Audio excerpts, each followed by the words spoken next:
करीब 9 साल की एक लड़की अपनी माँ का इंतजार कर रही थी। दरअसल इस घर के अंदर सिर्फ दो ही सदस्य रहते हैं, माँ और बेटी।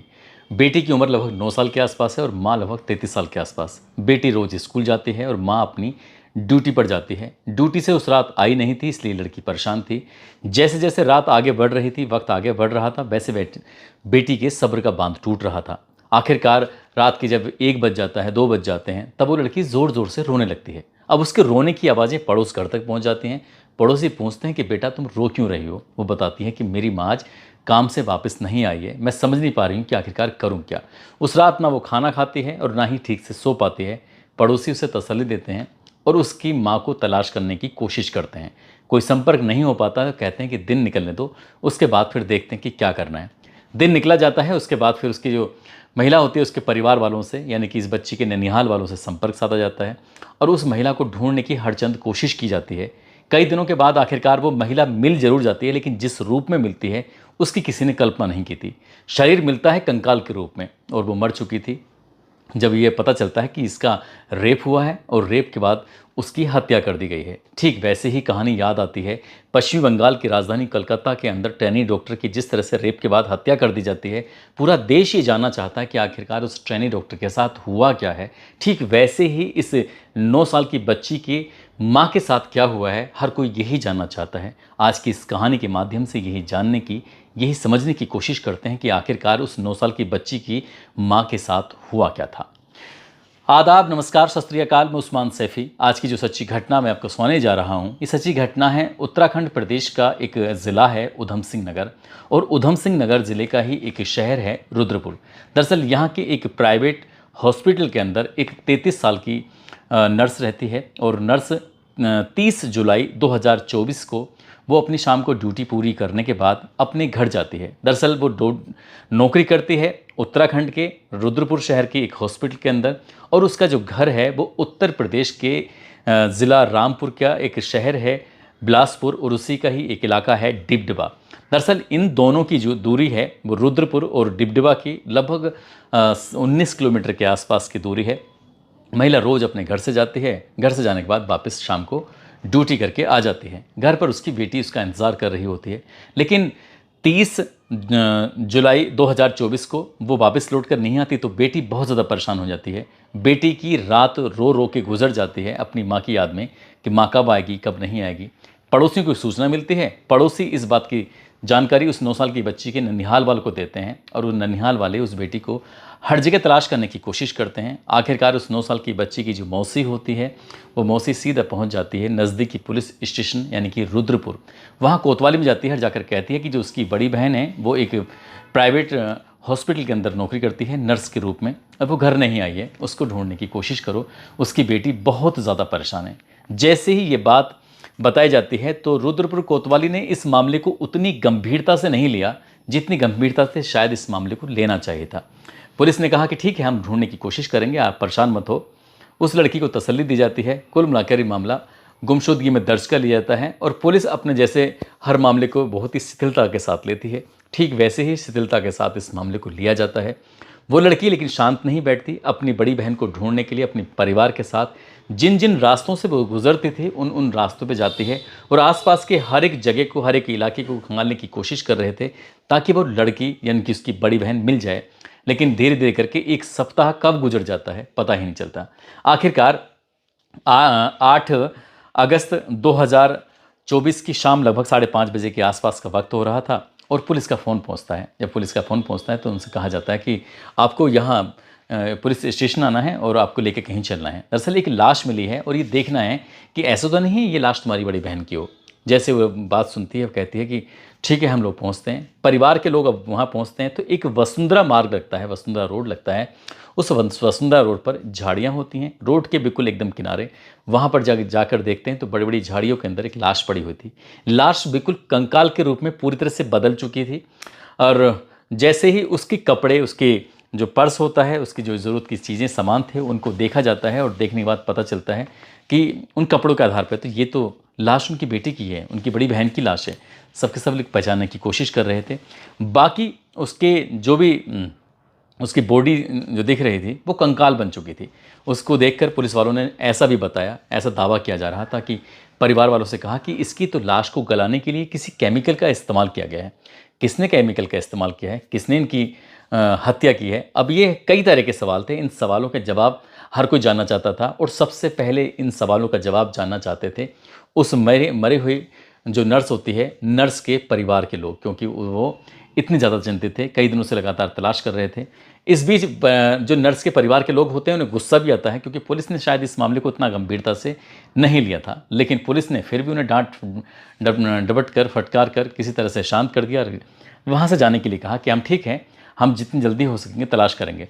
अब शायद पुलिस की नींद टूटी थी। अब शायद पुलिस ने इस मामले को ढूंढना शुरू किया कि आखिरकार हुआ क्या है, क्या परेशानी है।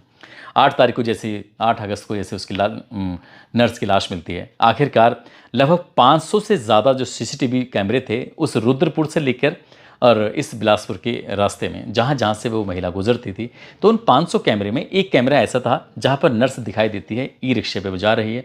ई रिक्शे से जैसे उतरती है तो एक सुनसान रास्ते की तरफ यानी कि वसुंधरा मार्ग की तरफ जब जा रही थी, तो इसी वजह पता चलता है कि एक अनजान व्यक्ति उसका पीछा कर रहा था। अब वो कौन अनजान व्यक्ति है, कौन नहीं है, ये कई तरह के सवाल थे। अब पुलिस ने उसे ढूंढने की भी कोशिश की। साथ ही जो महिला का नंबर था, मोबाइल नंबर, वो काम नहीं कर रहा था। आखिरकार उस नर्स का मोबाइल नंबर लिया जाता है और उसे सर्विलांस पे लगाया जाता है, ये देखने के लिए कि आखिरकार उसका नंबर चल रहा है कि नहीं चल रहा है। तो पता चलता है कि नंबर तो उसका चल नहीं रहा है, काम नहीं कर रहा है। लेकिन जैसे ही 2-4 दिन और बीत जाते हैं तो पता चलता है कि उसका नंबर उत्तर प्रदेश के ज़िला बरेली का एक थाना लगता है शाही, और शाही का एक गांव है तुरसापट्टी। दरअसल यहाँ पर एक खुशबू नाम की एक महिला रहती है। पता चलता है कि नर्स का जो मोबाइल है, उस मोबाइल के अंदर इस खुशबू नाम की महिला ने अपना सिम कार्ड डाला हुआ था। अब जैसे पुलिस इससे संपर्क साधने की कोशिश कर रही थी तो खुशबू को कुछ लगता है कि कुछ ना कुछ मामला है, अब पुलिस ज़रूर यहाँ पर आएगी। वो अपने पति को बताती है, उसके पति का नाम धर्मेंद्र होता है। धर्मेंद्र से कहती है कि जो तुमने मुझे मोबाइल दिया था उसी मोबाइल पर एक फ़ोन आया है। पुलिस वाले बातचीत कर रहे थे। अब इसी बीच में जैसे ही उस व्यक्ति को पता चलता है तो वो अपनी पत्नी यानी कि खुशबू को लेकर धर्मेंद्र वहाँ से भाग जाता है। पुलिस के लिए एक रास्ता था कि नर्स की जो हत्या हुई है, कत्ल हुआ है, इतना भयानक रूप से जो उसको मारा है, तो शायद यहाँ से खुशबू के पास जो मोबाइल मिला है, धर्मेंद्र के पास, धर्मेंद्र है जो भी है, इनसे पूछताछ की जाएगी और यहाँ से कुछ रास्ता निकलेगा। अब पुलिस ने इन्हें तलाश करना शुरू कर दिया। करीब करीब 8 दिन का समय बीत जाता है। अब 8 दिन के समय बीतने के बाद आखिरकार राजस्थान के बताया जाता है कि जोधपुर में उसकी लोकेशन मिल जाती है, धर्मेंद्र की लोकेशन मिल जाती है, खुशबू की लोकेशन मिल जाती है। पुलिस आखिरकार उनको वहाँ से पकड़ने के लिए जाती है, पकड़ती है। पकड़ के जब वापस देहरादून लेके आती है और देहरादून लाने के बाद उनसे पूछा जाता है कि तुम्हारे पास ये मोबाइल कहाँ से आया, उस नर्स का मोबाइल के अंदर तुमने अपना सिम कार्ड कैसे डाला। तो पता चलता है कि इस खुशबू से पहले इस मोबाइल का इस्तेमाल धर्मेंद्र कर रहा था और धर्मेंद्र ने ही अपनी पत्नी को दिया कि तुम इसका इस्तेमाल कर सकती हो, मैं कुछ और कर लूँगा। जब इस तरह की बात थी वो पत्नी भी खुश हो जाती है, लेकिन ये नहीं पता था कि जिसके मोबाइल का इस्तेमाल किया जा रहा है उसका तो कत्ल हो चुका है, वो भी बहुत भयानक रूप में। आखिरकार जब इनसे सख्ती से पूछा जाता है तो वो जवाब नहीं दे पा रही थी खुशबू। तब धर्मेंद्र से सख्ती से पूछा जाता है तो धर्मेंद्र ने एक कहानी सुनाई। वो कहानी ये सुनाता है कि वो उस दिन जिस दिन की घटना होती है, यानी कि 30 जुलाई 2024 की ये बात है, जब ये रात के लगभग 8:30 या 8 बजे के आसपास का वक्त था। ई रिक्शा से जब ये वो उतरती है तो वो एक सुनसान एरिया की तरफ जा रही थी। तभी उसके दिमाग में आता है कि इसके पास कुछ पैसे भी होंगे, इसके पास मोबाइल होगा, ज़रूरत की चीज़ें होंगी, वो उसे छीन लेकर वहाँ से भाग जाएगा, यानी कि वो लूट की घटना को अंजाम देगा। धर्मेंद्र जो होता है, धर्मेंद्र ये एक जफरपुर एक जगह लगती है, वहाँ पर एक गेहूं की एक फैक्ट्री होती है।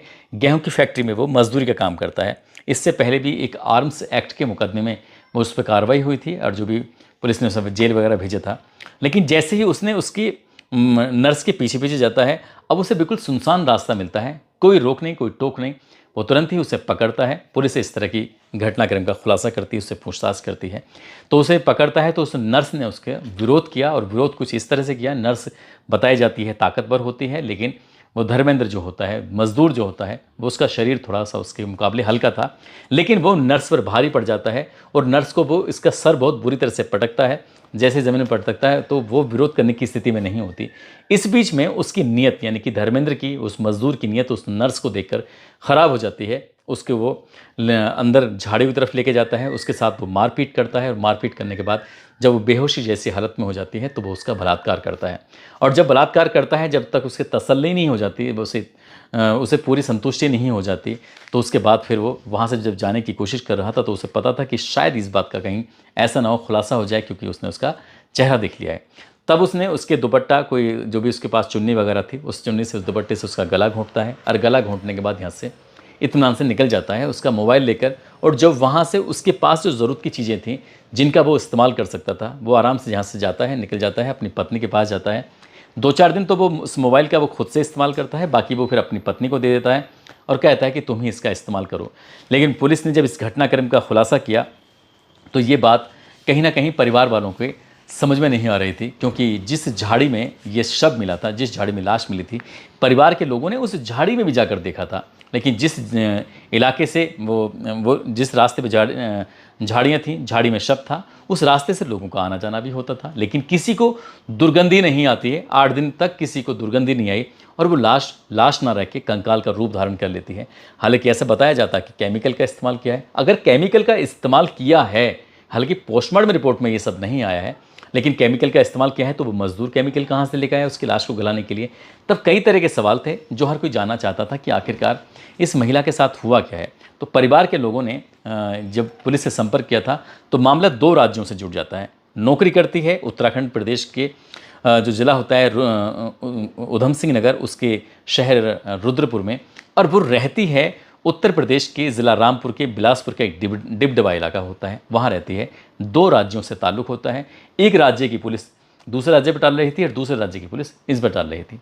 परिवार वाले परेशान हो जाते हैं, आखिरकार उनकी बेटी के साथ क्या हुआ। पुलिस का व्यवहार बताया जाता है कि इस परिवार के प्रति ज़्यादा अच्छा नहीं था, परिवार की कोई सुन नहीं रहा था, और उन्होंने बार बार कहा कि साहब, यहाँ ऐसा लगता है कि इसकी हत्या कहीं दूसरी जगह की गई है, आपने तो सिर्फ जिसके पास मोबाइल मिला है उसी को पूरी तरह से उलझा दिया, फंसा दिया है। हो सकता है कि इसके अंदर हॉस्पिटल का कुछ ना कुछ रोल हो। यदि आप इस मामले की सही से जांच नहीं कर पा रहे हैं तो इस मामले की जांच सीबीआई को दे दो, सीबीआई से करा लो, हो सकता है कि कुछ और ही बात निकले। परिवार वालों ने यह भी दावा किया कि जिस हॉस्पिटल में उसने 3 साल तक नौकरी की, उस हॉस्पिटल ने उस नर्स की सुध ही नहीं ली। नर्स कहाँ से अचानक से गायब हो जाती है। उसमें हॉस्पिटल में जाते हैं तो हॉस्पिटल वाले उनके प्रति अच्छा व्यवहार ही नहीं कर पा रहे थे।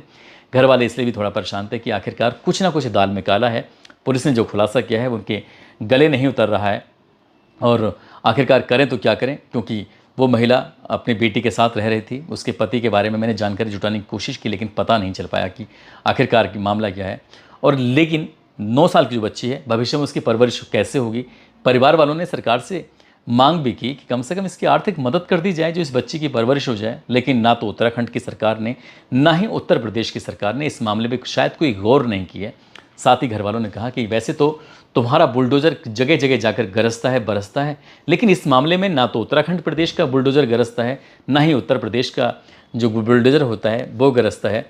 पूरा देश मांग कर रहा है कि पश्चिम बंगाल की राजधानी कलकत्ता के अंदर जो ट्रेनिंग डॉक्टर है, उसकी जिस तरह से हत्या हुई है, उस हत्यारों को जल्द से जल्द फांसी हो जाए। तो फिर इस वाले मामले में फांसी की मांग करने वाले कहाँ जाते हैं। परिवार वाले हर तरह के सवाल कर रहे हैं, लेकिन मीडिया के लिए शायद ये खबर नहीं है, विपक्ष के लिए ये शायद मुद्दा नहीं है, और राजनीतिक पार्टियों से जुड़े हुए लोगों के लिए शायद इस यहाँ से कोई वोट बैंक हासिल नहीं होने वाला, ऐसा ही शायद कुछ प्रतीत होता है। यही कारण है कि इस घटना को लेकर जिस तरह की हवा मिलनी चाहिए थी उस तरह की हवा मिल नहीं पाती है।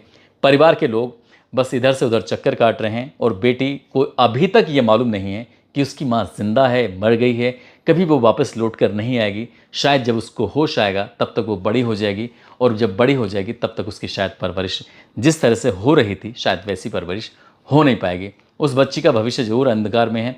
परिवार वाले प्रशासन को, शासन को और पुलिस को लगातार कोस रहे हैं, कह रहे हैं कि इनका व्यवहार उनके प्रति अच्छा नहीं है, इसलिए इस घटनाक्रम में लीपापोती की गई है। ज़्यादा मामला वैसा नहीं हुआ है। हम अपनी वीडियो के माध्यम से ये अपील करेंगे कि इस मामले की भी ईमानदार से ईमानदार कोशिश की जाए, परिवार वालों को संतुष्ट किया जाए कि उन्होंने जो खुलासा किया है वो बिल्कुल सही खुलासा किया है।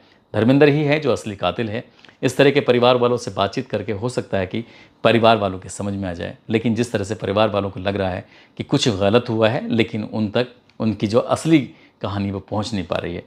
तो दोस्तों, इस पूरे घटनाक्रम को सुनाने का उद्देश्य किसी को परेशान करना नहीं है, किसी का दिल दुखाना नहीं है, बल्कि आपको जागरूक करना है, आपको सचेत करना है। और जाते जाते आप सब लोग अपना ख्याल रखें, सुरक्षित रहें। जय हिंद, जय भारत।